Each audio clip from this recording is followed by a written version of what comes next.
Instagram. Brendan Schaub has hit rock bottom, courtesy of Lou Extras. Big up Lou Extras. Brendan Schaub has hit rock bottom. Let's check this out.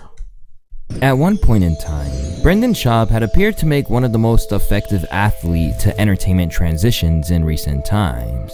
After leaving the UFC behind, his podcast was big enough to be bankrolled by Fox Sports, pulling in major guests and allowing him to rub shoulders with the likes of Conor McGregor. Then, he had his own shows, embedding him deeper into both MMA media and the content landscape in general. And soon, he'd follow the lead of his... I wonder if he regrets leaving Fox Sports. I forgot the law, by the way. I did forget the law. I forgot the law about Fox Sports. Do you guys remember? Why did they leave Fox Sports again? Was it because they were asking for money from the merch or something? Do you guys remember what the reason why they left Fox? I wonder if he regrets it. Oh shit, what's going on there? Try this. Close friends like Joe Rogan, Brian Callen, and Chris D'Elia, by embarking on a career in comedy, touring over the world with his own brand of humor. Basically, it was all moving in the right direction for Brendan once he made the bold decision to embark on a new path. But somewhere along the line, the wheels well and truly fell. Oh, he owned a red Porsche? Or is that somebody else's Porsche? There was a time where Brendan owned a red Porsche. I didn't remember that. Embark on a new path, but somewhere along the line, the wheels well and truly fell off. Because after those early days of triumph, Brendan has basically been a figure of mockery for a long time now, being viewed as not only idiotic, but incredibly conceited to boot. I hate everything I do. You know Russ's shirt came up? He's been waiting for this moment his entire life. Go time, babe. Yeah, you should. Yeah, you should hate everything. Special. Everyone should hate the set everything. I'm gonna do tonight Down here in Denver. I'm in Boston next week, next Thursday, Friday, Saturday. Boston, Lab Boston. I don't like any. I hate hearing myself. I hate. She marrying you for your merch money? Think about it. That new I hate everything I do. that official bride count merch. I mean, dude. On your fucking wedding day. Day of his wedding. There's not one thing that you're like, yeah, I'm stoked about that. Just my son. And over time, what began as criticism of a public figure became real animosity towards everything he did. Have you seen this documentary, The Most Hated Man on the Internet? No. Did you hear? Who is the most hated man on the internet? His name is Hunter Moore. I don't Brendan know. Schaub just went like this. I remember this guy. Damn it. There wasn't. I literally. Whew, that was close. As the fallout continues, Brandon continues to try and recapture what he once had, all the while struggling when hit with home truths about where he's at in his career right now. You're where you are because of you. You did this. Don't blame that. Don't then turn and look at successful people and go, oh, those guys are assholes. Like, what are you doing, man? No, I didn't have anything to do with your not being a superstar. You did. So why are you turning to people that have been a little bit more successful? Bunch. Yo, Big Up Wingers. Brendan continues to redefine rock bottom. Yeah, exactly. I'm still not gonna be the guy that's happy about this rock bottom. I'm not gonna lie.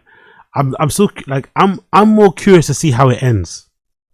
I'm not really enjoying the fact that he's having to sell all his cars, move his family to another home. His kids might lose his friend. You know what I mean, all that sort of stuff is kind of shitty. And the stress is and the stress he's going through now, right? He's having regular ways to well sessions and doing all the hydration with all the IVs and stuff. So he's definitely feeling run down. You can tell he's really feeling pressure. He's doing like 3 Schaub shows a week now. Basically, he's working 5 days a week. For the first time in his life, he's working, quote unquote, 5 days a week. He's recording. 5 days a week he's recording. Tuesdays and Thursdays is usually, or Mondays and, it's Mondays and Friday, right? No, Monday and Wednesdays are usually TFATK days. And then they come out on the following days. And then he does Schaub show on the other days. So he's really putting in the work because, you know, money's low. Finances are getting difficult. So, you know, and I don't want to see him down bad because he's got a family. I think if he was just by himself, I would enjoy the tin cup thing, but I wouldn't. You know what I mean? It's kind of crazy if he ends up to a place where he's like rattling his tin cup. But yeah, man, it's going downhill very quickly. Plus, on top of that, you have to consider he's got the lawsuit with BGL. He's got another lawsuit with the CBD guy. He's got the lawsuit for the breaking the lease of the old TFATK studio in LA. Ay, ay, ay, ay, ay. Like, it's piling up, man. He's under pressure. And criticizing that. And it's exactly right. It's like, when was the last time you took responsibility for where you're at, man? Big up Wingers. Nah, fuck Papa. I'm glad he's going down. He's been absolutely awful every step of it. Yeah, don't get me wrong. It's deserved. It's probably the most deserved downfall of most people in media, but I think I'm just too much of a PUSSY. When I actually see it playing out, I get sad, you know? Like, it's the most deserved downfall of anyone. No one can ever say he doesn't deserve it. He deserves it more than anybody. He's actually gotten away with it for long. But I still feel the only person I wouldn't feel sad for when they do eventually lose it all, the only person who I wouldn't feel sad for on the internet is Darkside Phil. If there's anybody that really deserves to lose everything, it's Darkside Phil. That's probably never going to happen because he's a fucking low cow and they just, you know, they're kind of self-sustaining creatures in a way. But when it comes to Brendan, I'm like, oh man, come on, man, turn it around. Part of me is like, come on, bro, turn it around. But he's just too far gone in there. There's no way he's going to turn it around. And there's still another thing. There's still another thing in it we have to watch out for. I don't know why, but you have a gun? Yo, big up Casual. Big up, okay, Casual same as Wingers. Bloody, I'm the only person here that's got some feelings, isn't it? Casual same as Wingers. Big up AZ, big up chat. Screw Papa, he's a prick. Basically, that's why TTS didn't say the word. Yeah, I forget. I'm the only person that has a heart here. I'm the only person here that has a heart. Everyone in the chat hates it. But that's what I was gonna say. Oh yeah, last what I was gonna say is this. Am I the only person that feels like Chin also might get let go soon? I don't know why. Something's just telling me there's going to be a surprise letting go. I have a feeling there's like we just want to see Chin one day. I don't know what tells me this, but it'll probably be the worst move ever they make because he's the one holding it together. But I have a feeling we're going to watch TFATK one day and Chin won't be there. Following years of near misses, it has all culminated in the podcaster's future looking very, very uncertain, with debts and dumb decisions piling up to the point that it looks like there might be no way back. It's your boy Luesta, live from Lu Extras, and this is why Brendan Schaub has hit rock bottom. For a long time, Brendan Schaub seemed to have difficulty finding his calling. After aspiring to a career in football his entire life, he realized in college that it wasn't what he was born to do. Shortly after, he embarked on a journey into martial arts, finding himself invested to the world of jiu-jitsu, to the point that a career as an MMA fighter became his new purpose. After winning just 4 fights, Brendan quickly found himself appearing on The Ultimate Fighter, competing alongside UFC legends like Big Country Roy Nelson to obtain a contract. In the end, he wound up being honestly, big up Roy Nelson, but losing to Roy Nelson like this must have been so embarrassing, innit? That is a gut, innit? That's like a real gut. That's a real fucking gut. And like, yeah, Jesus Christ, bro. But those hands don't lie, innit? But to be fair though, people like Roy Nelson, you have to watch out for, even in bars. People built like Roy Nelson can fight. Like, you have to be careful. If you're in a bar and you bump into someone that looks like Roy Nelson, fucking beer belly, literally making these buttons on his shirt explode, just keep on walking. The Roy Nelson builds are the sleeper builds. The Roy Nelson builds are the real sleeper builds. They will fuck your life up. If you ever bump into a guy that looks like that or that shape, just stay out of his way. The runner-up, eating a hellacious right hook which knocked him out. Those are the type of guys who've been fighting in their trailer park, in their backyard, against their cousins, against neighborhood kids. You know what I mean? Those are the type of white kids are not afraid of black people. No type of white people who are like, I can fight, you know, like they're confident with their hands because they've been fighting from early, you know, they've been fighting for fucking school lunch, fighting for president, like they fight for everything. This didn't prevent him from getting a UFC contract anyway, with his biggest achievement in the cage came when he managed to defeat the legendary Mirko Cro Cop. But generally, he toiled in the heavyweight rankings. This reached a stage that within a few years of that Cro Cop win, Joe Rogan would... I wonder what happens when you get knocked out, because I've never been knocked out. What happens when you get knocked out? Do you remember how you got hit, or you just wake up and you're on the floor and you're like, or do you feel how your face looks? I wonder, when you get knocked out, do you feel the punch? Or do you just go black and then you wake up and you're on the floor?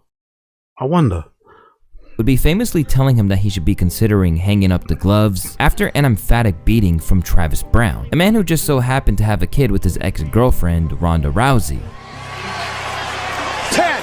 Hit it's all over! Wow. Travis Brown finishes Brendan Schaub. It's not that you don't try hard. It's not that you're not dedicated. It's not that you're not disciplined. It's not that you're not intelligent. There's shit that other people can do that you can't do.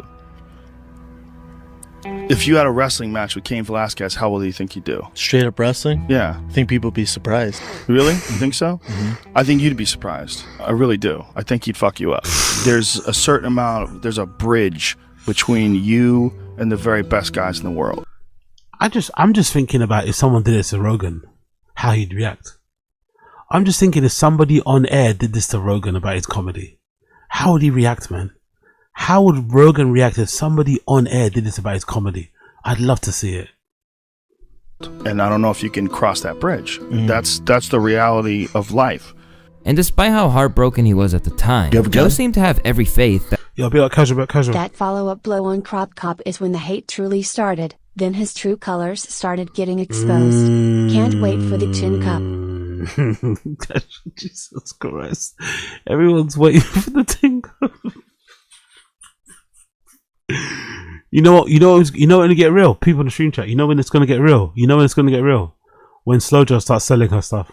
It's not real just yet. It's gonna get really real when Slojo starts selling stuff. Like, imagine we start seeing imagine we see the ring. We don't see the ring anymore.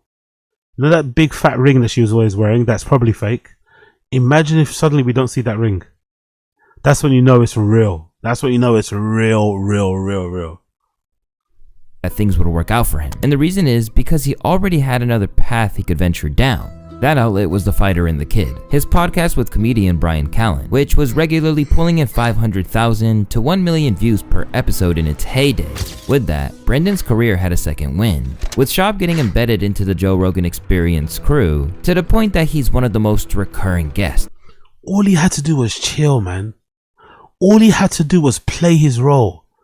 Lenny of Mice and Men type of shit, right? All he had to do was play his role.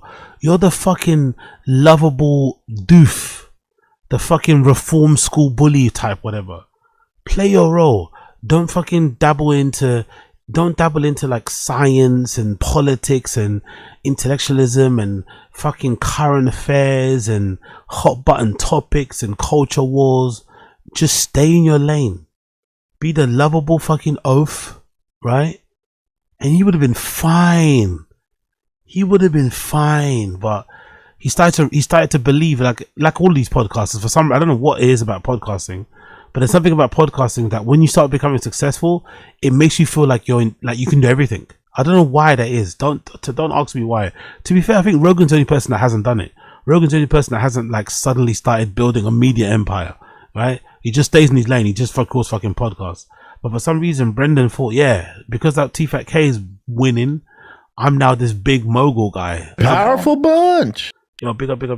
Begging bull arc incoming. Yeah. He should busk for change outside of the mothership with Clint on guitar. Jesus Christ. Everyone's really looking forward to this, isn't it? Big up Wingers. Everyone really looking forward to the tin cup and the begging bowl. I'm the only one. I'm the only PSSY here. I'm the only one with a HEART. But I'm also the only one with a PUSSY. Fair play. Big up Wingers. But this accolade is also where the wheels fell off a little, especially because he earned a reputation as a yes man for Rogan. To fucking kill the shit out of people. Oh, ton. A chip on your shoulder and a thick skin. The biggest chip on your shoulder. And you also see the drawbacks. You see a huge drop. It is tough to deal with, but if it's the toughest to deal with. I miss this era, man. I miss this parrot era. Look at Rogan looking at us straight in the eye. I miss this parrot era. I miss that era, man. Because Rogan, you could tell Rogan enjoyed it too. Maybe embarrassing now, but back then you could tell Rogan enjoyed booking Brendan on, because Brendan would wax his ego and make him feel like the smartest person in the world. So it was mutually beneficial. Brendan got to go on the show all the time and get his exposure, and Rogan got to have somebody in front of him that was just going to agree with everything he said. Got a dicey past in terms of the law. Some would say the diciest. A rough reason for why. The roughest. Oh, who knows? It's fun. It's the funnest. The roughest, the funnest, the diciest. Some would say the diciest. But I get it, man. People, let's give him Brendan a bit of a benefit. Let's give him a bit of grace here. Rogan made him a millionaire. Let's be fair. Let's say Rogan at one point made him a multi-millionaire. I think he was a millionaire by himself on TFATK with Fox and stuff, probably close. But Rogan made him a multi-millionaire. You know? Rogan made him a multi-millionaire. Rogan basically allowed him to afford that Porsche. The Rogan bump allowed him to afford that the GTRS 3, whatever it's called. So I get it. If your friend can do that for you, you'd probably agreeing and giggling at everything they do as well. Do you know what I mean? Yeah, it is fun. It's the best. You feel like this is a dirty business. Like, I don't want to be a part of this It's the business. dirtiest business. Plus, there were many fans who gradually began to see a side of him that they didn't like. Where he was once humble and eager for every opportunity, his success helped him reach a new stage where he can't take criticism or even accept being made fun of, even if he dishes it out to everyone else. Oh no, she's dating a girl now. She's dating Miley Cyrus's daughter. She used to date Bella Thorne. Look at his face. He's so angry. Look at before he look at his reaction before he. I didn't notice that, by the way. Before he makes a reaction, look at his face. I've never seen him that mad. Fucking hell, he's fuming inside. Before he really snaps, he's fuming inside. Look at him, absolutely fuming.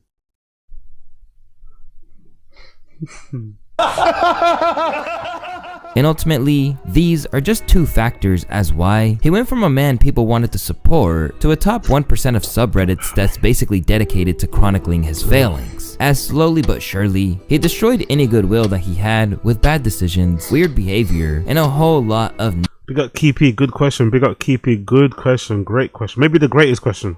I mean, how many millions did Papa lost people?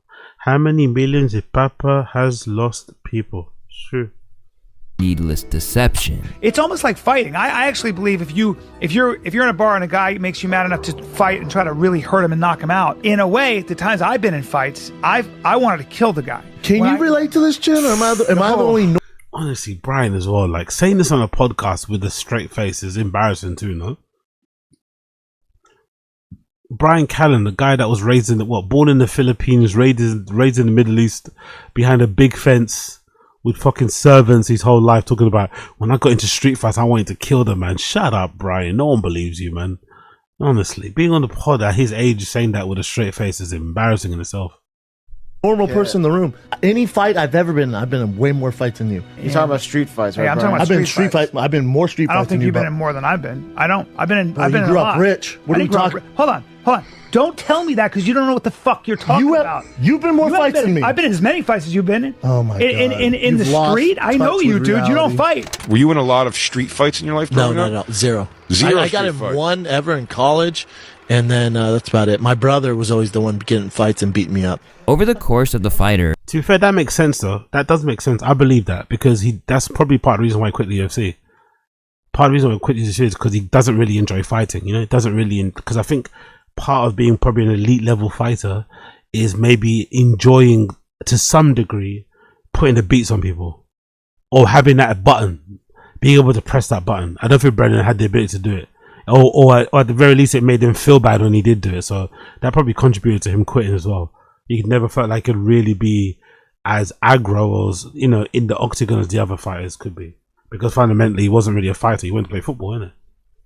and the kid's early success, Brendan began to get himself a reputation as someone who wasn't afraid to be played loose with the truth. In fact, when a Redditor and another sub asked why he was so despised, it was one of the main reasons cited as to why it all began to go south.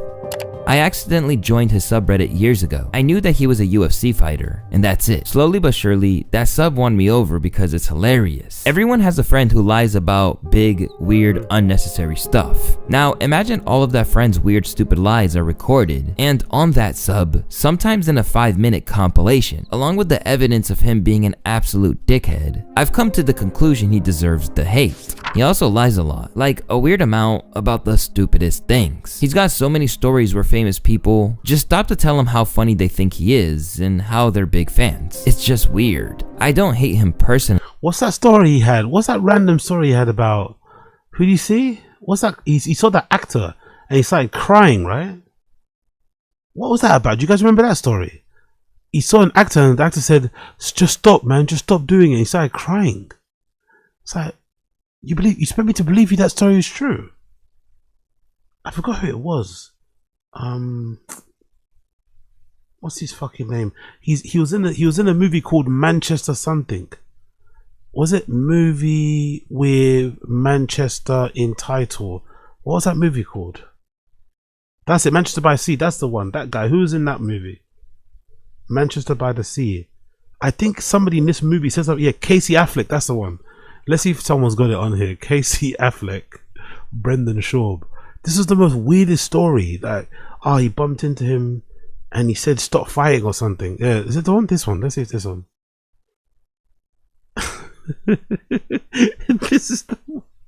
This is the one.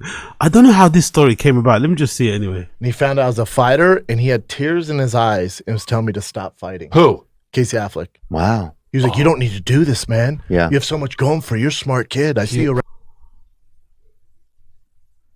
What? Ben Affleck's brother told you to... What? Tell the story about Casey Affleck. This is so great.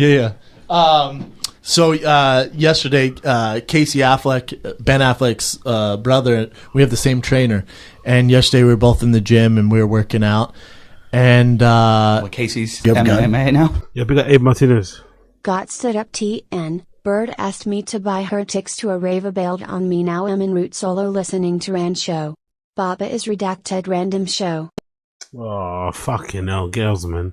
Like, honestly, dating nowadays is fucking awful. Honestly, I don't know how you guys are doing it, man. Dating nowadays is fucking awful. I don't know how you guys do it. To be fair, it's easier for me because I don't have time for human beings, right? I just don't have time for human beings. Don't really give a fuck too much. But God bless anyone out there that's going for it, that is actually trying. It's fucking difficult. People are inconsistent. People are flaky. People are selfish. People are a bit confusing with their intentions or whatever else it may be. So yeah, fight the good fight, Abe Martinez. Hang in there, bro. That's a bit shitty, but at least you got some entertainment and I get to listen to on your way home. Hopefully I can keep you entertained, brother. Hopefully I can keep you entertained. But yeah, getting stood up is a bit annoying. No, just lifting weights. Okay. Yeah. No, my strength. He's a vegetarian. Let's relax. Yeah, strength conditioning coach. But yeah, we're lifting weights. We're lifting for an hour something in the same gym, and we're talking whatever. And we get done. He goes, "Man, I gotta ask you, what do you do?" Like, he goes, "What do you do, man?" Fucking hell, what an asshole. That's the thing. It wasn't a date. She asked me to buy a ticket and I did, and she bailed. Oh my god, people are the worst. People are the fucking worst. I buy the ticket and you don't turn up. Okay. Cool. Now I know what you really think about me, you know? He goes, "I never do this. What do you do?" Because Brendan you're every bit of 255 right now. Yeah. So solid 255. Yeah. Weird. So I go, "What do you think, man?" He goes, "What are you, professional football, baseball? What is it, man?" Did you say, "Look at my ear"? Yeah, right. And I went, "Oh, I'm a UFC fighter." And you would have thought I said something like, "Oh, I work in the morgue." It's just so, you know. Yeah. He goes, "Oh no, are you what?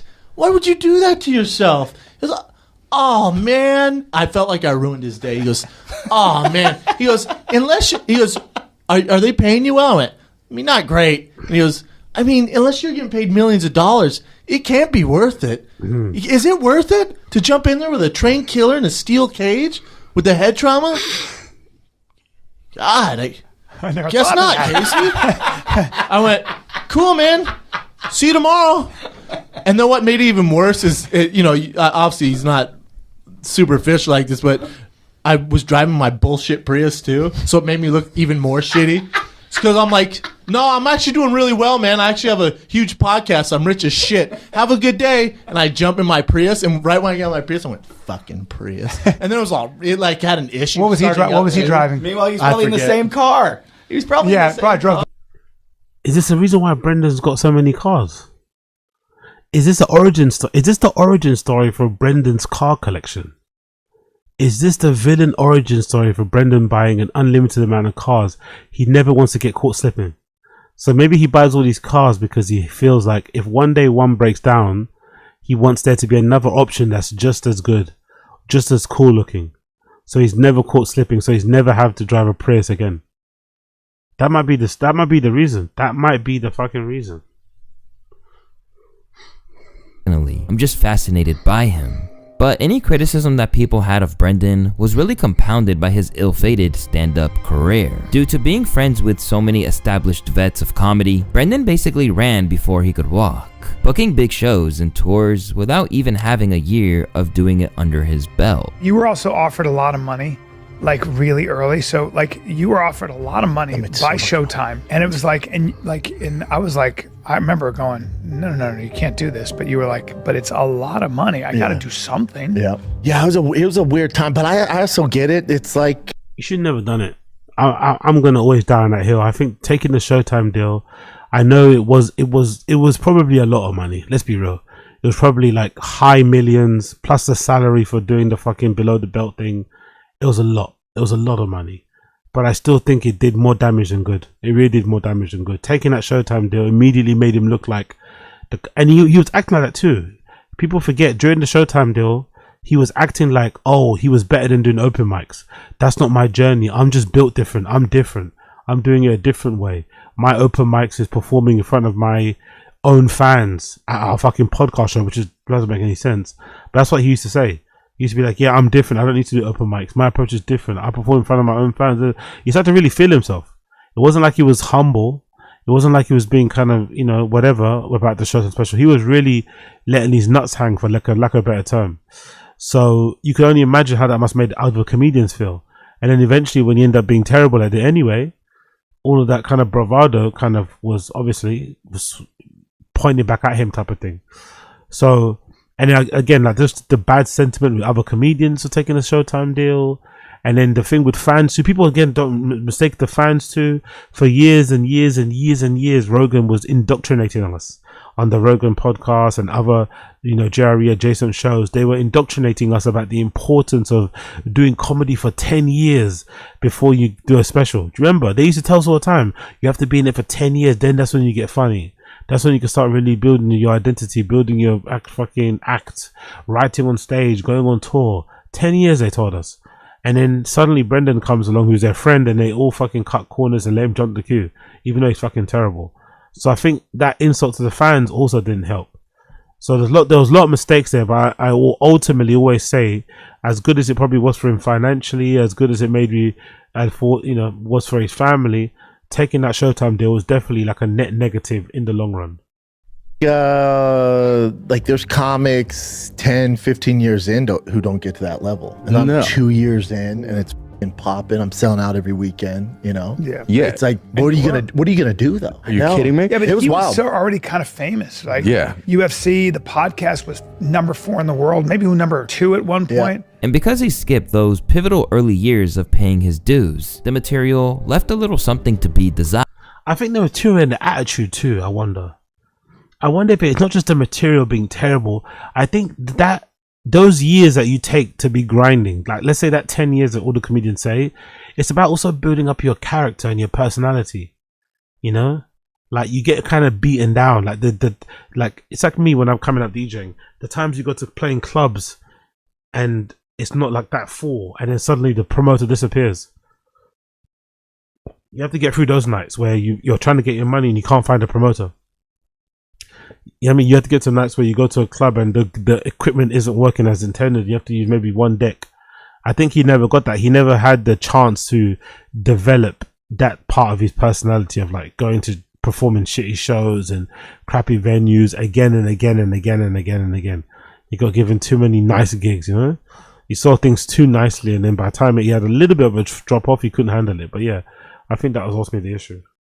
And in some cases, he would commit the cardinal sin of comedy, stealing jokes. My favorite food is fajitas. I love fajitas. Do you like fajitas? You ever get those? Yeah, you do, right? They're good. Because it's more than a meal. It's very exciting. When you order a fajita, you order them, and then a couple minutes later, they break. Are you talking about, big up Kibi, you're talking about Brendan? Brendan was never passed at the Comedy Store. I think famously they said no one at the Comedy Store actually booked him. I think that was also the suggestion. It was only Rogan who put him on his lineup, but he was never booked at the Comedy Store to perform, and he was never passed there. Bring him out, and it is loud. smoke. It's like 4th of July. Everyone's like, oh my God, what is that? What the fuck is that? I want that same feeling? I go to Chili's and order fajitas. You know what I'm talking about, you order those fajitas, it's fucking popping. Like, those fajitas hit the floor, it's all I'm like, what the fuck? Come on. Right here, bitch. From there on out, Brendan relentlessly hit the circuit, delivering set after set of jokes, which... That's a crazy theft, isn't it? That's a crazy theft, man. It's just beat for beat, bar for bar, he just jacked it from fucking Nick Swartzen. No care in the world. Didn't necessarily land. It even reached the point where he was openly dissed by other stand-ups in a way that you didn't often see. And that's a 2.5 hour drive, so that's like really, really easy. No airports. You mean the Arlington where Gringo Poppy was filmed? Wait, is that where that was filmed? Is it? The Dallas Improv, Arlington? I think so, yeah. That's where Gringo Poppy was filmed. Oh, no. Dude, tough act to follow. Jesus Christ. Pressure's on. Oh man, how do you know that? How do you know that was filmed there? I was fascinated by the entire.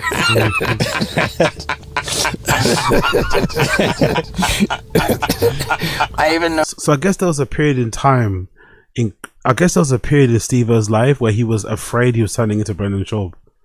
So I guess that was when he was probably on the Homeless Cats Reddit, paying attention, watching all the videos from all the channels and shit. That probably was happening, isn't it? He was actually self-aware enough to notice that he was starting to turn into Brendan. So he wanted to watch some clips of him to make sure he could avoid some of his fucking, some of his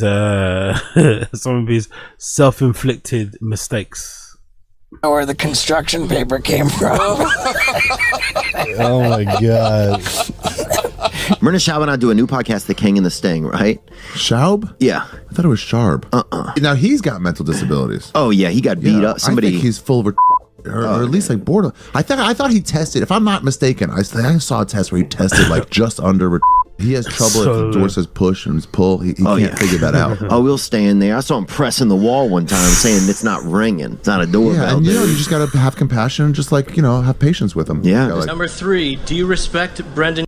But Ari made a point though, by the way. This is a point that doesn't get spoken about too often, but Ari made a really good point about Brendan. I don't know if it was in this episode about the lie detector. I remember he made a really good observation about Brendan. He said something like, he was always doomed to fail in stand-up because he started too late. He's like, what do you mean? He's like, yeah, he started too late. Like, you can do stand-up as an adult, but you have to start quite early, and it's more. And I think Ari Shafir's example was saying that it's really hard to be a stand-up comedian if you were never the class clown. Like, if you went from just being how Brendan was, right, like a popular jock type of guy who didn't really have to, rely on his humor to kind of navigate through school or, reduce the amount of bullying he was getting, or just as a form of expression. In order to build up that muscle or that skill, it takes a lot more time. So that kind of like class clown thing kind of gives you a little bit of an understanding of how jokes are written, where to look for the joke. Maybe it just gives you instinct, it just gives you good instincts.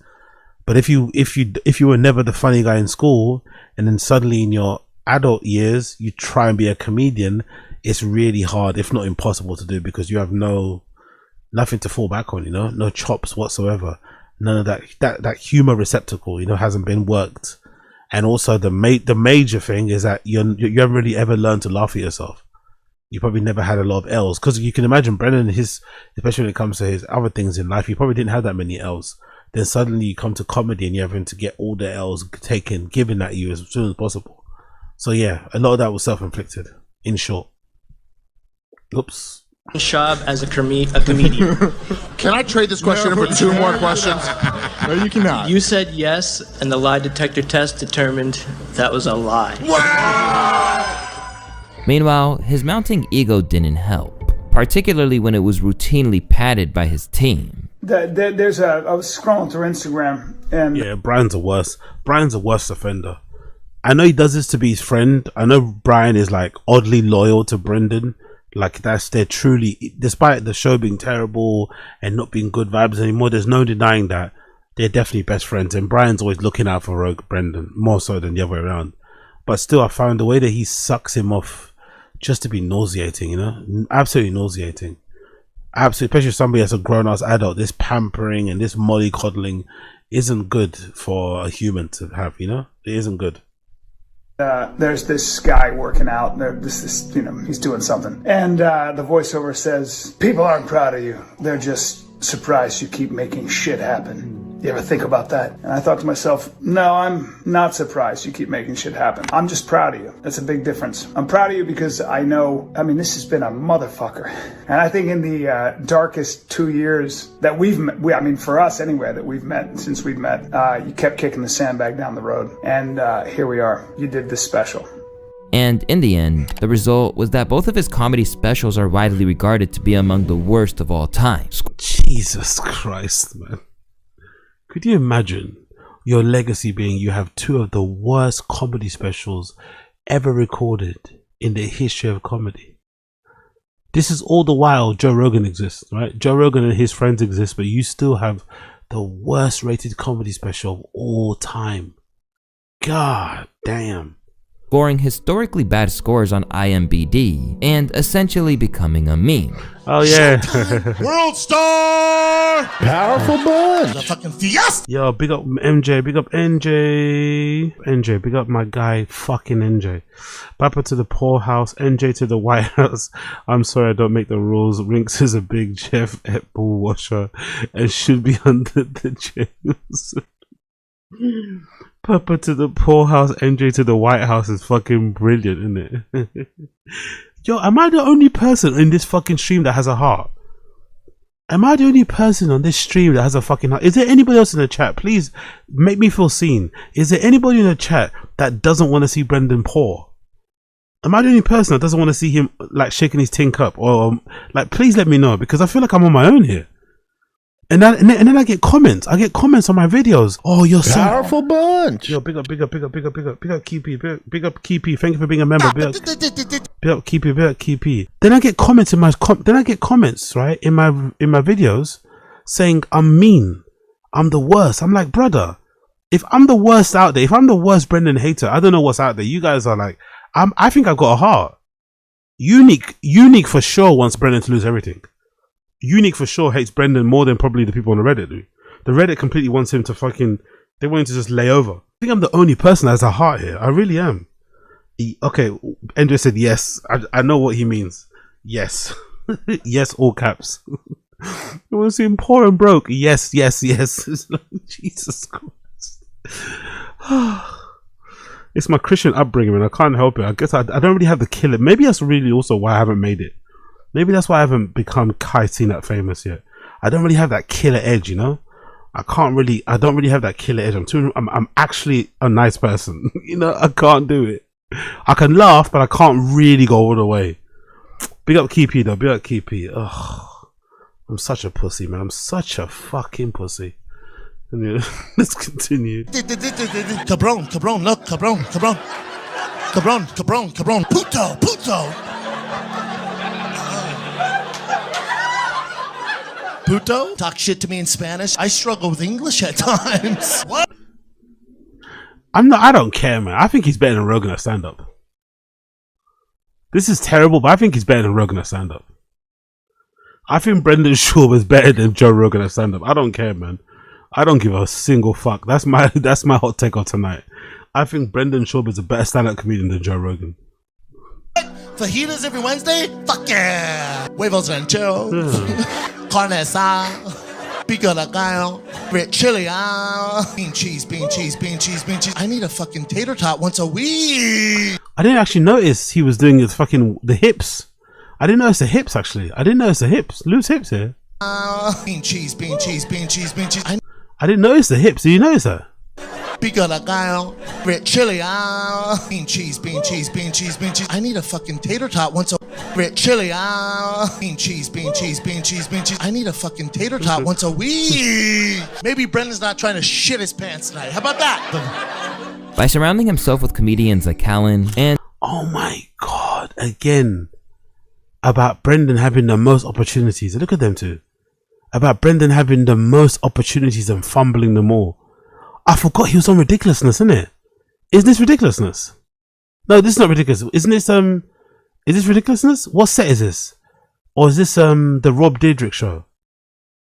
The amount of opportunities this guy's been given. The amount of opportunities, bro. Oh my god. All fumbled. And his other co-hosts on shows like The King and The Sting, such as Theo Von and Chris D'Elia, Brendan appeared to side himself into believing that he was a comedian of their level. But it turned out that nothing could be further from the case, with Brendan basically becoming a punchline in the scene. However, it's fair to say that it wasn't just bad jokes that earned him this reputation and paved the way for the ruinous state that he's in now. His sleaziness certainly didn't help matters either. As a husband and father of 2, Brendan Schaub will always tell you that his family comes first. Later down the line, it'll even be his reasoning for abandoning comedy. But it's fair to say that the reality of the situation is that he's not exactly a supportive partner. In fact, he won't even learn a language that his wife and kids speak purely because he doesn't want to. Who the fuck is Marshall? Don't just say that. I don't know that fucking last night I popped off because Joanna's aunt's staying with us. Yeah. Her English isn't great, but it's not terrible. How's your Spanish? Awful. I speak no Spanish, but we're all the kids are. How long have you been together and you don't speak forever? Spanish? Dude, You'll never. You just gave. No, what am I going to pick it up in my mid-30s? Well, yeah, but no. I'm in America. I speak English, right? So we're around the dinner table. Just such a. I just it's okay to have that attitude, right? As ignorant as that attitude can be, as ignorant as that is, as close-minded as it is, it's okay if you don't want to learn another language. You're not required to, right? I also think people that learn languages that kind of wear it like a badge of honor are fucking annoying. Same goes for people that like to travel, right? People that like to travel just to say they've been somewhere, people that like to travel just so they can put it as their Instagram highlights, they make me want to punch a wall. So I get it. I understand. By the way, am I the only person that doesn't check people's Instagram highlights? I don't know how people even do that. I've never gone on someone's profile and gone through their highlights. I don't give a fuck. I'll go through your story, but I'm not going to go through your fucking curated highlights. Oh, fucking Japan 2011. I don't give a fuck. But anyway, what was I saying? Yeah, it's okay not to want to learn a language. The only thing that I don't get is just why you would date somebody that is from another culture then. Just a strange thing. That's the only strange thing. I get you don't want to learn another language. I get that's not something you're interested in. But why are you then obviously drawn to and attracted to Hispanic ladies? Latina ladies? Like, why? Because surely if you were attracted to them, a part of you would also like their culture, maybe? Maybe, that would also interest you too. I guess not. And they're talking, dude, for an hour, the entire conversation in Spanish. I'm just staring out the wall and finally go, well, fuck me. Well, I'm just going to sit here and stare at the fucking wall while you guys have a great dinner. Dude. Yeah. It just Spanish. I'm like, after 45 minutes, I went, just get your phone out. I don't give a fuck if that happened. Just pull out your fucking phone, put your headphones on. That's what noise cancelling headphones are created for. Spanish people that like to speak Spanish usually are quite loud anyway. They wouldn't take it as an offense. You're probably ruining their mood just sitting there looking blankly on. Just put your headphones on and watch something on your phone. Is it really that deep? I feel like it's disrespectful. A little bit, right? A little bit. You're just I have no clue what they're talking about. Left out. Nothing. So I'm like, I should go eat in another room. No, what I'm going to do? No. You're going to go. Are we enjoying the food I bought? You're going to go figure out a way to pay for your house. Yeah. And all the bills. And y'all can't speak all the food. Only language I speak? Is that not crazy? But while this may be seen as being a bad partner by most people, it is fair to say that it might really be impossible. The Prada sunglasses, honestly, man. Imagine if those go up for sale. Imagine if we see those glasses on sale at Poshmark. Imagine if we see those glasses on sale on her fucking Poshmark. Is her Poshmark still around? You have a gun? Yo, big up, casual. Bet anything they're trashing Bappa in Spanish. Rolling on the floor laughing emoji. 100% they are. 100% they're saying something bad about him on Spanish. 100%. 100 million percent you know they are. Is she on Poshmark? Let's see. Maybe it's just Zanella. Yeah, there we go. Zanella's closet. Anything new? Let's see. Anything new? Oh shit, I don't want that. Just shared, Just in. What's just there? Oh, so there are some things on sale. When was this listed for? Not for sale. When was it listed? Does it give a date? It doesn't give a date, does it, on here? Oh no, she hasn't been on the Poshmark in ages. Last active 2024. She ain't signed on there in ages. Okay, cool. So that might be the time we see if something's gone wrong. But she hasn't been on her Poshmark in years. Let's look at some of the things that are sold here. Sandals. What's that? $800. At one point, she was selling these for $800. They look very beat up, don't they? They look like she's worn them. Like, God damn it, girl. $800. Just to have the H on your feet. Fuck it now. Gucci, like some of the stuff is just awful, isn't it? Such a waste of money. So look at that. 3,700. And like they must be making some money, innit? They must have been making some good money back in the day. She was able to afford this. Fucking hell, they must have made some good money back in the day. She just had this in her wardrobe randomly.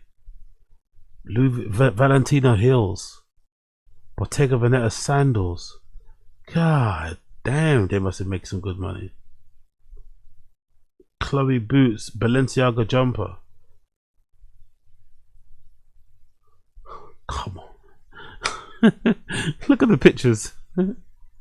What are you selling? The jumper or what's for sale here? What's actually for sale? That's what I want to know. What is actually for sale here?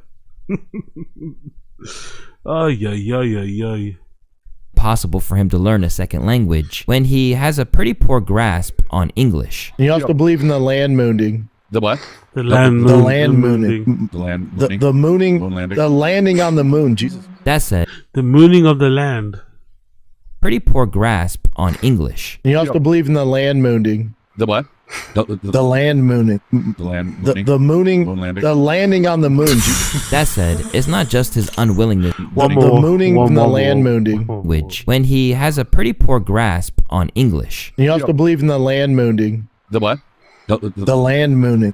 The land mooning. The mooning. The landing on the moon. Jesus. That said, it's not just his unwillingness to learn his wife's customs and culture that's the problem. Because if the rumors are to be believed, he spent much of his time in clubs trying to cheat on his girl with fellow comedians. During an episode of the Trash Tuesday show, Brendan was famously exposed by Kalila Kuhn and Annie Letterman. When guys do that, it makes me so like, you just think I'm that bitch? Yeah. I had a guy that was like, why don't you walk me to my truck, this married guy? Where I'm like, and we know him, I'm not gonna say who it is, but and we know why don't you give me a and we know his girl. Why don't you get like you should walk me to my truck? I'm like, so what? I can blow you? Like what? Wait, like, who was it? Oh, but it's just like it's like why would I? Wait, like, I love that we have the same people that yes, the same ones come want for us to walk them to their. Oh, he came for me so hard, and we know his chick. And like the thing, we know his chick. I think some women enjoy the attention. I'm not going to lie. So I think some women enjoy the attention. But the chaos this caused, man. You know what? Weirdly enough, I think this affected Ant Liederman's career more than it affected Brendan's, you know? I've always said this. I think this actively negatively affected Ant Liederman's career more than it did Brendan. Even though Brendan was the one that was in the wrong, I think Ant Liederman was never the same after this. I think all the men in the comedy industry kind of like backed away from her because they felt like she couldn't keep a secret. She talked too much, you know? I think it actually negatively affected her. That's how toxic that industry is. Like, she shares a story about some comedian trying to make her suck his dick in a fucking pickup truck, and then she's the one that's the bad person. And it's like, what? that I think is like at least a little Esther, bit better. The fact, Esther, he's coming for you. Don't worry. It's just crazy. Now that you washed your hair, maybe. Esther, on maybe now that you washed your hair. On New Year's Eve, while he was having dinner with his family, he was like, "What are you doing tonight?" This year? Maybe 3 years ago. He was like, "What are you doing tonight?" I was like, left him on red. But was he like, well, knows I you're- hate that I'm with my Yes. in-laws right now. Do you want to go? He At did that least to that me. is like he thinks you're gonna be a partner in crime. Like for me, I was like single. I'm like, why would I like? It's not like we're deviants together. It's like you think because I was thinking about like if we go to your truck, okay, like let's say I was like in, which I was never in at all. Let's say I was in. It's like I love this. So wait, we walk to my car. I finished my spot, being very good at comedy. You not being good at comedy. And while they didn't name names, it seemed abundantly clear who they were talking about to the point that he came after them. The end result was a showdown on Tiger Belly. One of the worst things ever, man. I still don't understand why he did this. I think this is damage control for his wife. Maybe damage control. But it's also interesting that I don't think he ever apologized for trying to fuck Kalila on his pod. I don't think so. Looking back, I don't even think they spoke about it directly. It's kind of genius. I don't think he actually ever had to admit that he tried to fuck Kalila. Which makes it odd because again, Annie Lederman came out of it the worst, even though she just shared a story about Brendan trying to fuck her. And I think Brian Callen also came out of this the worst, even though all Brian Callen was doing was trying to defend Brendan. Brian didn't try to fuck Kalila. I don't think so anyway. He might try to fuck her sister, but not Kalila. And yet Brian is the one that came out of it the worst because he's the one that got excommunicated by the comedy industry because they picked Bobby Lee over him. It's kind of wild how he got away with it, Brendan. In a way, he kind of got away with it. The podcast that Kalila hosted with her then boyfriend Bobby Lee. And let's just say it didn't do wonders for either. But I also think, I also think as well as a theory, this is just, again, minor theory that I'm sure most of you guys also have been thinking about, right?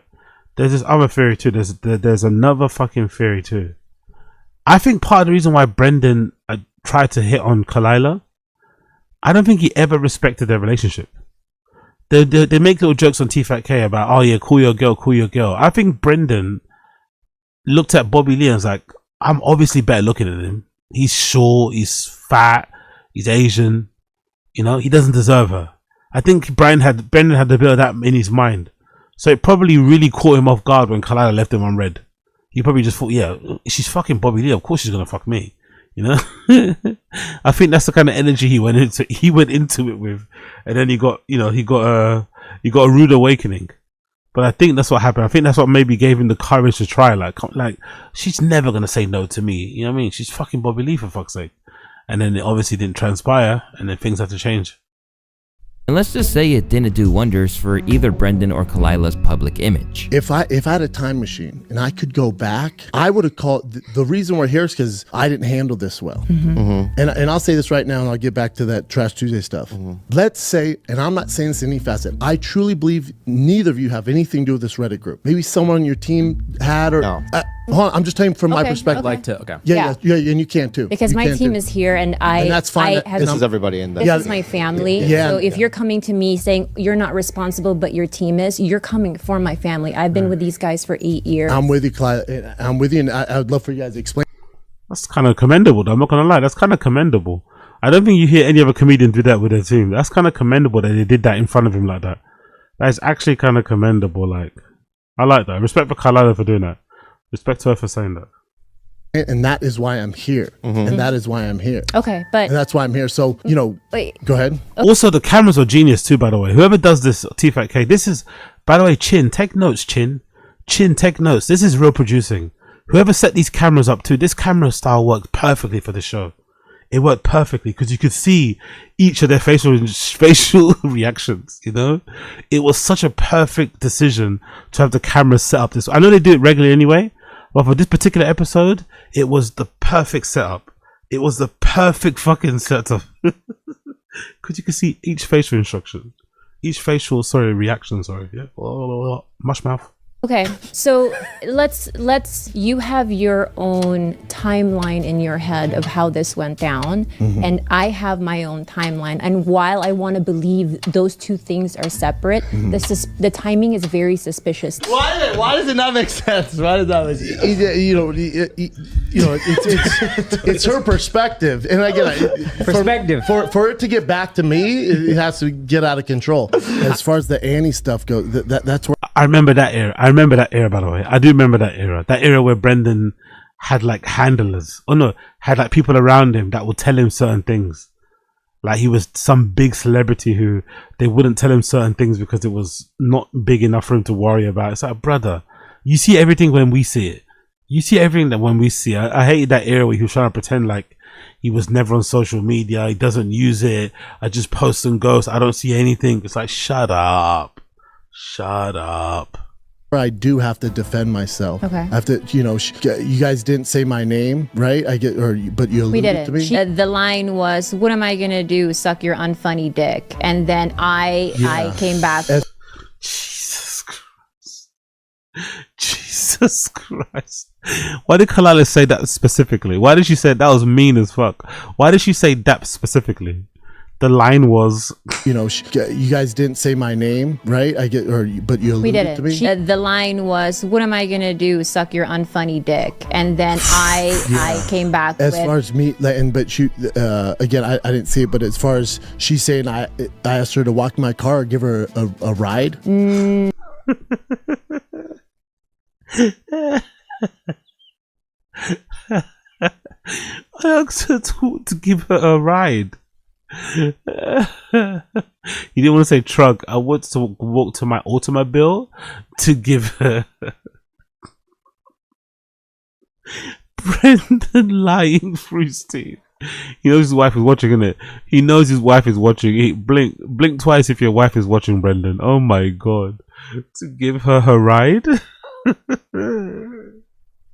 No, I think that I cannot speak for her. Yeah, I can only tell you. I'm saying. I can only tell you what was said on that particular podcast. And again, if that's how she feels, she's valid to feel like that. And I'm telling you, that never happened. Gradually, things got out of hand to the. So she said how it happened. She's valid in how her feeling, but it never happened. So what happened then? So, that's a weird thing, isn't it? She's valid to feel how she wants to feel, but I'm telling you that's not what happened. Okay, so what happened then? She said you told her to walk her to a truck, and she felt like you were insinuating that you wanted her to suck your dick in the truck. So what actually happened then? I love how that doesn't actually get clarified. If she's telling if she's lying, you tell us the truth then. Give us your side. Point that it seemed like he was threatening him, while also suggesting that Bobby was behind all the hate that he got online. You know what I mean? That I'm some Reddit mastermind. That you have files and proof that you can trace me from Reddit back to my house, the URL. That must again. I don't know what to think. What do we think about this theory? Do we think Brendan did this in order to diffuse, to pour cold water on the fact that he got busted by Kalila and exposed in public for trying to fuck her, and then Annie Liedman shared her story too? Do you think do you think this was on purpose? Because I still can't work out if he actually believed Bobby Lee was behind it, or it was just a tactic to kind of, a distraction from what he did. Because it still doesn't make any sense. Like, why would you why would you seriously believe it's such a weird thing? What? Like, he's of all the comedians in comedy that you'd think would do it, him, huh? IP address, and that I have been for 5 or 6 years have been coyly and mischiefully contributing to threads that were Not contributing. What? Didn't you say it was, from what you had said, that we were responsible? Right? Mm-hmm. And that that you were going to expose me to Rogan and all these people, and that I should get a lawyer, and that this is what we. Jesus Christ! I forgot that was how bad it was. Brendan, what a piece of shit. You should probably get a lawyer. You could definitely hear Brendan saying that. You should probably get a lawyer. Rogan's gonna know about this. Like, what the fuck? You just made it up. How you accuse it? What? You just made it up. What a fucking bully. What an absolute bully. Now I get the tin cuppers. Now I understand the tin. I've completely forgot about this part. Oh my God. You told me, and also, just mind you, it was at a level 10 of rage. It wasn't like a soft spoken, very aggressive. Yeah, it was extreme you know what I mean, threats, and then you called Kalila things I don't even want to mention. I did not. I know you didn't. I would, and I haven't heard what you guys said. I don't talk like that. I would never. Papa doing damage control without help was an L. Yeah. I don't know. I think BJ was behind this too. I think, looking back, I think BJ played a big role in this too. I think BJ was there for the meetings about how to approach this kind of, because this is just baffling. What a weird approach. I don't get why you went on the show, the Bobby Lee thing, trying to distract from it. Like, huh? So bizarre. Be up casual. I'll collide that. That's not in my Brendan, verbiage. you called me that on the phone call we had. On March 3rd, you text... So what do you call her? You called her a whore? What do you think he called her? A whore, probably? A slag, I'm assuming, right? Somebody, I think, probably. Bobby asking if he's handled the quote-unquote Kalila shit yet, because you're still getting negative comments. In this text chain, you said, I don't want to have to get nasty with her, but if I have no choice, this is all direct quotes, I can play that game. And this was referring to the months that Bobby and I were in an open relationship, thinking that was somehow going to directly hurt me. Yeah, obviously, I mean, it's like, the open relationship, you and I, we were, that's not for we even talked about it, it's not for the public consumption. Oh my God. Brendan was threatening them that he would tell the world that they had a public open relationship.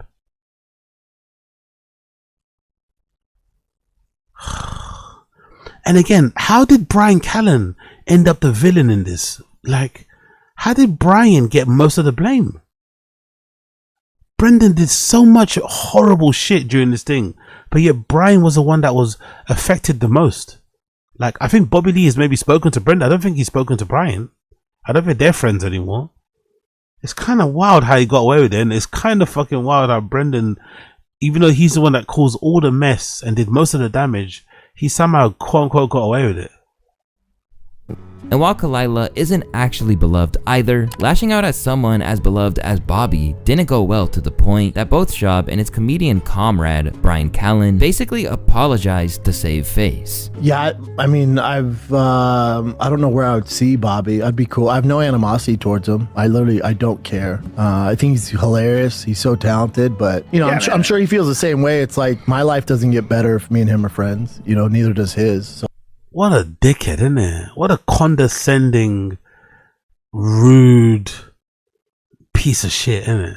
You're the one that caused the problem. No retrition, no fucking regret, nothing. Just pure contempt on his face. Pure contempt. My face doesn't agree. It's like, brother, you caused the issue. You're the one that caused the issue. You're the one that tried to fuck his girl. And you were called out for it, and you felt exposed and shit. So you crashed out, went on their show, but you're the one that started everything. Fucking hell. Oh, all good. All good. Well, I think he's a great guy. Yeah, I've always... We were never that close here. You came up with him at the Comedy Store. Yeah. I was never that close with him. I've always appreciated him. So I was never that close. That's why I tried to fuck his girl. He's such a talent. He does great podcasting and stand-up. Look, man, but it's not like I missed wrong. I think that putting him in the mix in that mix was wrong, 100% wrong. And I was working on bad information, and I take full responsibility. I was working on bad information. Imagine screaming at your friend, your comedy friend of 25 years or something. Bobby Lee, right? Brian's known Bobby Lee for Brian's probably known Bobby Lee longer. He's known Brendan, definitely, right? 25 years. Not even giving him the benefit of doubt, not even giving him the chance to explain himself. Like, hey, Bobby, I've heard this mad shit about you. Please tell me from your side what's going on.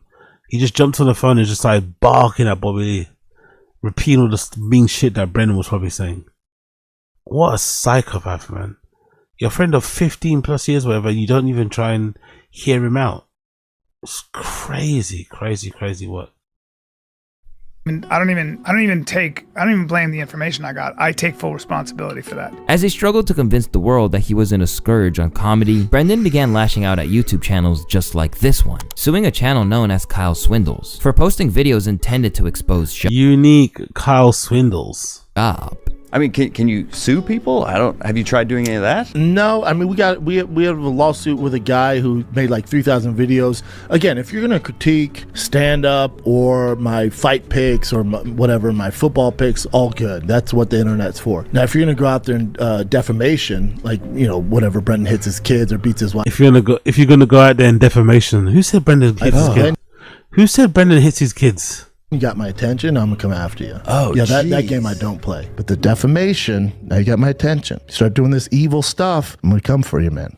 And after maintaining that he had the legal team to triumph, the district judge concluded that Kyle's use was fair. Brendan spent several $100,000 apparently fighting this guy in court, and he keeps bragging about like, I got these beast of a lawyer, Justin Bieber's got but it's like, okay, but so you can keep this guy's YouTube channel down because the guy instantaneously made another YouTube channel and has been making videos about Brendan since. So he literally just took, like $250,000 and flushed it down the toilet. And he kept complaining about like, oh, I got another bill for $10,000 to have to file this thing. It just seemed like a giant money pit. And actually that would be really funny if Unique actually won this lawsuit, because Brendan's understanding of it was that this guy's going to have to take down all his channels. As things continued to go wrong, some internet commentators suggested that there's some kind of hex on Brendan, as once someone leaves his inner circle, they seem to instantly prosper. Meanwhile, Brendan just keeps faltering. After a good run on The King and the Sting, Theo Von left the show. I'm going to be taking a step back from being on King and the Sting. I just want to thank you.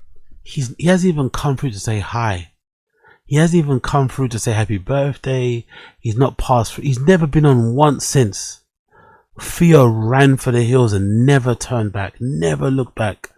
He hasn't been on even to say. I don't think he's even been on a phone call. Not even over a phone he's been on. Pretty wild. You guys for just being a part of my life and letting this show be a part of your life. And I'm grateful to you, Brendan, man. Appreciate it. Since then, Vaughn has only flourished, with his own This Past Weekend podcast becoming one of the biggest of its kind and getting massive guests across music, comedy, film, and politics. There was like a 4-year age difference between us, so I never felt those things like in movies there's like the brothers are like competing and like angry and very like Shakespearean and brothers. What about Bill Cosby? Did you ever get to meet him or not before he had all the problems?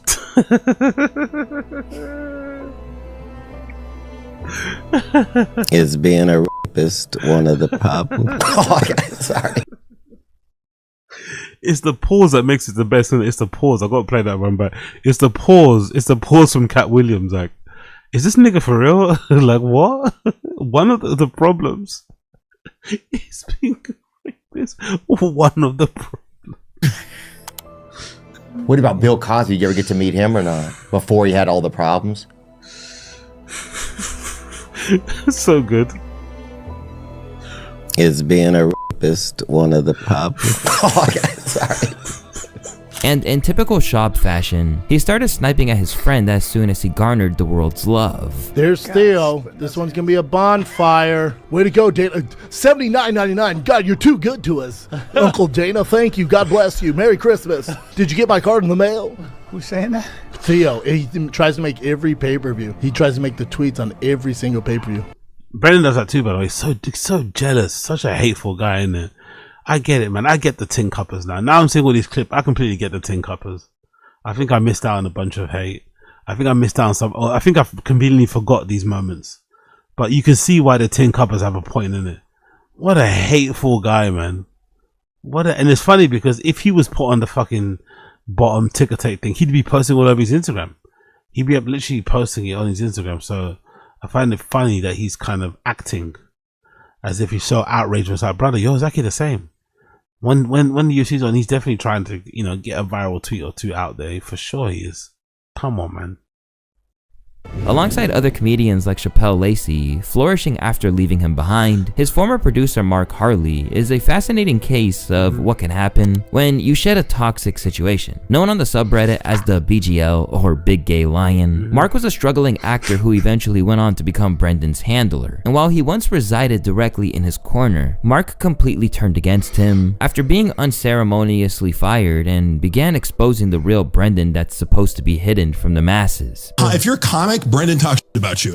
Brendan is a narcissistic asshole who lies to people and defames them behind their back. That's not the kind of guy that I feel any sort of loyalty to protect his nature now. You know, you could be Joe Rogan and be like, he does TED Talk. You know, it's like everything's like he'll find a way to, you know, the mental acrobatics that he does in order to dismiss other people who are more successful than him is astounding. Over time, this progressed to leaking voice notes and DMs from Schaub, where the unguarded side was on full display. I've been contemplating whether hitting you back up. You seem really upset. No, I don't. I didn't. Jesus If you Christ. want to hurt me, you got me, brother. You got me. I'm bleeding out. I don't understand it. I don't understand it. If you wanted to hurt me, you got me, bro. If you wanted to hurt me, you got me, brother. I'm not mad, I'm disappointed. Fuck off, man. You're not my fucking dad, you idiot. Ay. It's weird. I'm not even mad. I'm not even mad. You know, I'm not even mad. I'm not. I don't know why. It's weird. I'm not mad.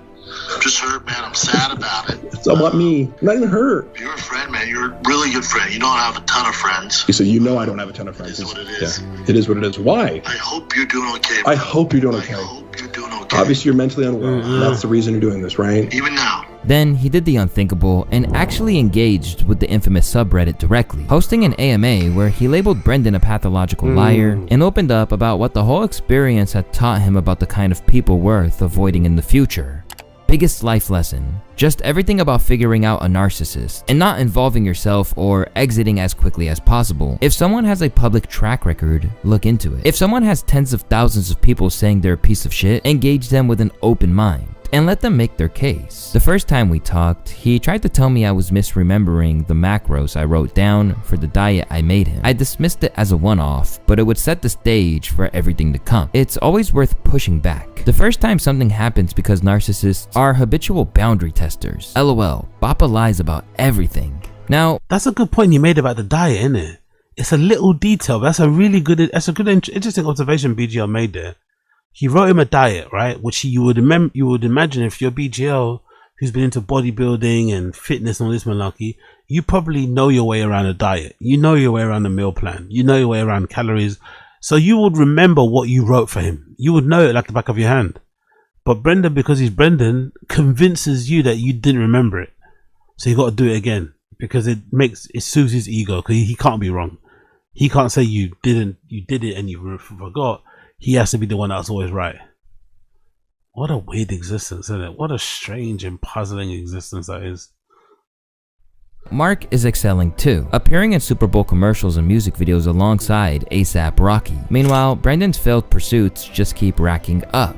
Despite claiming to be so tight with Rogan, he couldn't even get into the podcaster's famed Mothership Club, even after moving to Austin. Soon, he stepped away from comedy, citing a desire to be closer to his family. Yeah, I had to cancel Austin and Nashville. And usually I hate doing that stuff. It happens. But yeah, I think this time I just don't care. That's where I'm at.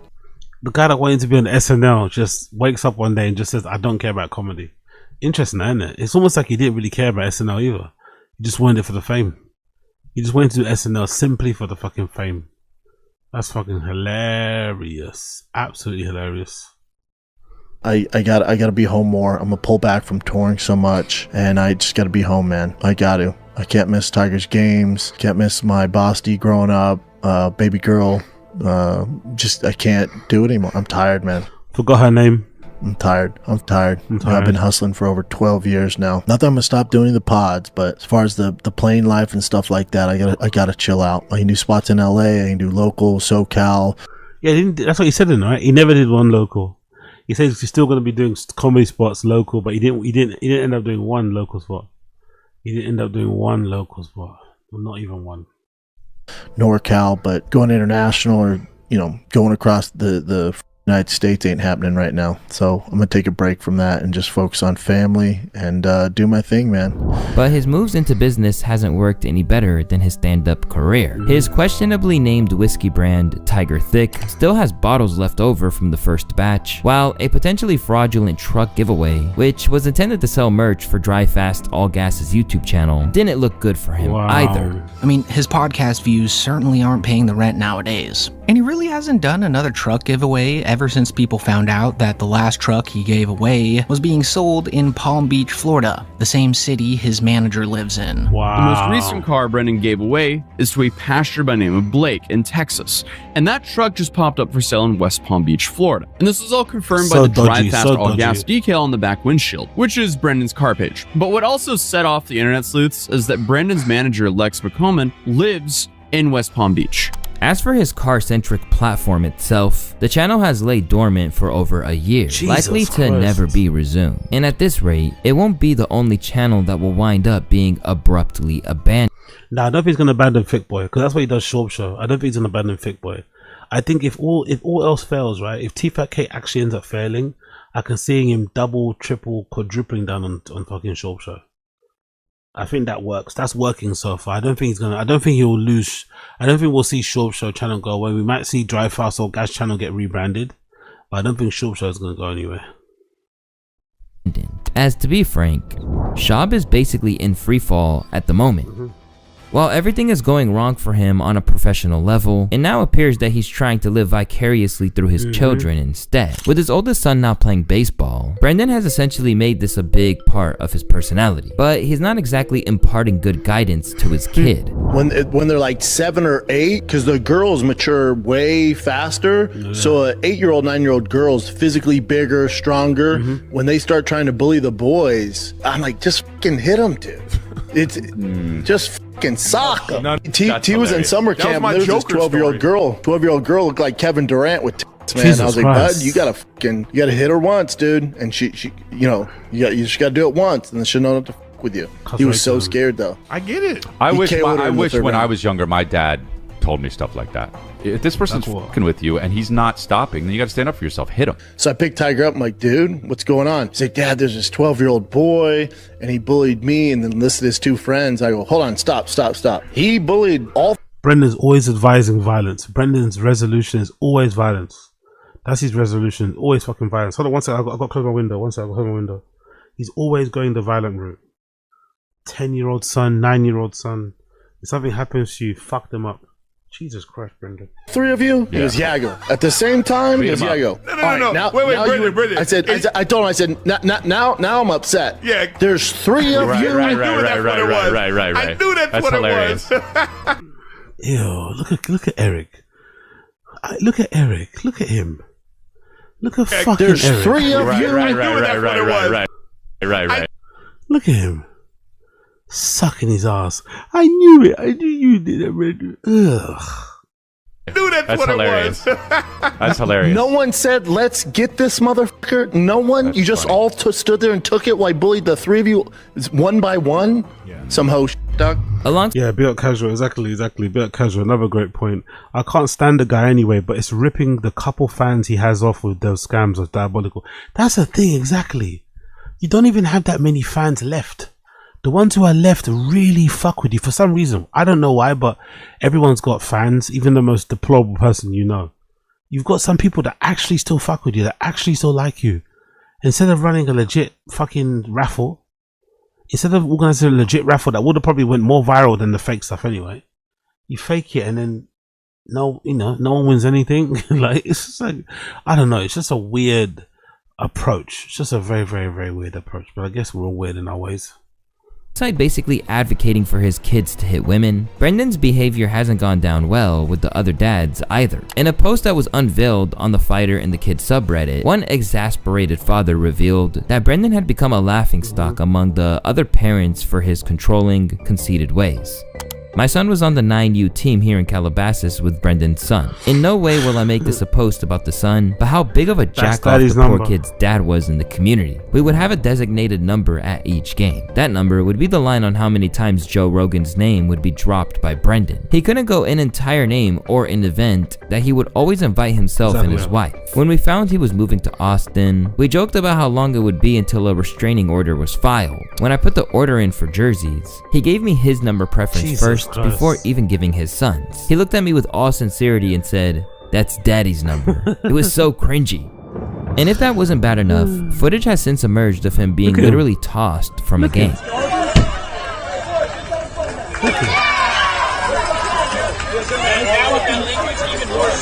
Get out of here. Send him out. Send him out, bro. Send him out, umpire.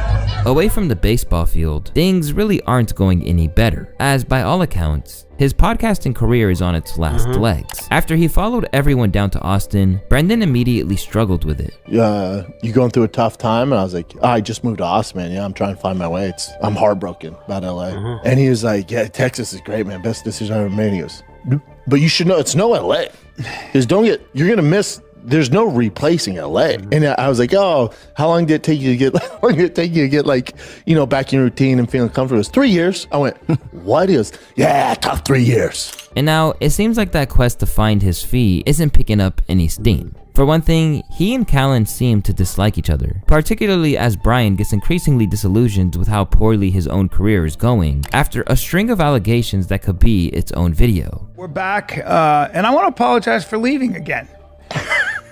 But it's only 10 days, 11 days, Christ. 10 days. It's 2 weeks of filming. Jesus You know what Christ. you got to do? What? Just show up. That's right. Like, hey, and you can't even do that. Right, but listen, I'm going to get us some great guests. I'm at the Mothership. I'm at Creek in the Cave. We got to get Johnny Depp on. Yep. We got Johnny Depp. Jared Leto. We got to get Elon Musk on. Voice out there. Elon on. Elon's in Austin. But yeah, so you're missing 2 weeks when we just got her, so that's cool. Christ. But she's so much stronger than Brian. But I mean, Brian, if you could, Brian could do that. Brian just like this. Not a chance. She did hold it up though, so that's pretty impressive. Yeah. I don't like this podcast. Shit podcast. But even as their dynamic crumbles, Brendan is still blasting his haters. Some of the people that edit these videos of, these reaction videos, or, the downfall of Shane Gillis or Andrew Schultz or Brendan Schaub, it's like, buddy, clearly you have editing skills. If you just focus on it, you'd have a career, dude. Like, if you did something creative where you weren't, just giving an opinion on somebody else's talent, like, dude, you could fucking... He acts like giving an opinion on somebody's quote-unquote talent doesn't make you a lot of money. He be in for a rude awakening once he finds out how much money some of these big channels are making just talking shit about him. He's a weird guy. What a strange guy. Let me see this one. Yep. Do this, man. And while he insists that he takes this all in his stride, he's clearly anything but unbothered, going as far as suggesting he wants a distribution model where his content is no longer accessible to the general public that's so critical of him. We're flirting with the idea of doing Patreon, aren't we? I'd be down for it. We've never really done. I'd be down for it. Just because we've been around so long. Are we as big as we were 10 years ago? No. But the one thing we have is hardcore fans. Yeah. So it'd be for them. Yes. That's the reason I would do it. Yeah. And you can regulate. So, because a lot of the Reddits and the YouTube, it's super toxic. You can get rid of all that. So you have hardcore fans like, oh, thank God I can finally comment again and not get destroyed. Yeah. Or get made fun of. That's cool. That's why I would do it. Along the way, they've only deepened the wider audience's distaste for him, dishing out some truly ridiculous takes on matters like the Epstein files. But then they also play them. Like Elon Musk and Trump are playing checkers while everybody else playing chess. What do you mean? Oh, because remember, Elon goes... Wrong way around, Remember, we thought there was a feud between them. Elon goes, Trump's in the Epstein files. Yeah. You need to release him. Yeah. And Donald's like, no, I'm not going to release him. Actually, I am. Check it out. his brother. They've had these files forever, by the way. I know. It's not like they just got them. Yeah. Trump, they're aware of it. Elon's aware of it, right? So Elon and Trump are fighting, blah, blah, blah. Release him. You're in the files. And the whole media goes crazy. Everyone's like, yeah, Trump's in the file. That's why he's keeping him. Trump goes, I'll release him.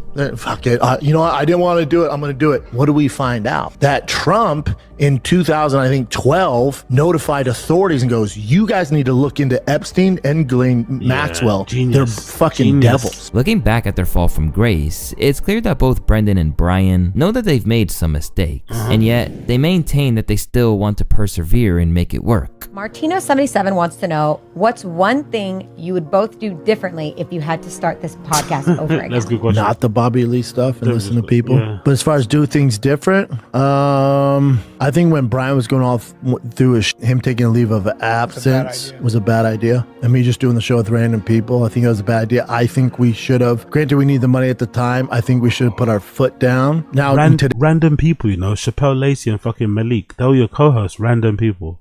In 2025, you can do that. Everyone's like champion you, right? Like you'll see guys that get accused of bullshit and everyone's like, we don't believe it. But back in 2019, when we were going through it, and I was like, B, what do you want to do? And the only way we could get money was for Brian to take a leave of absence. True. I think it ruined the show. I think that, along with the Bobby Lee stuff, ruined the show. Now, I do think there's a place for us to come back, whatever that means, you know, but I would do this show for free. And if he's not careful, he might have to do it for free after all the audience continues to dwindle to nothing. At the moment, the signs of the wear and tear are really beginning to show. With every episode, it becomes increasingly clear that they are in major financial difficulties, with Brendan barely being able to hide the concern on his face when discussing the economy. Like, for the most part, if you're just a regular person, you're a paycheck away from basically being broke. So what's going on there? Yeah, this is more than that. Like this whole Epstein thing is the frustration of people in general going, the powerful are not held to account, and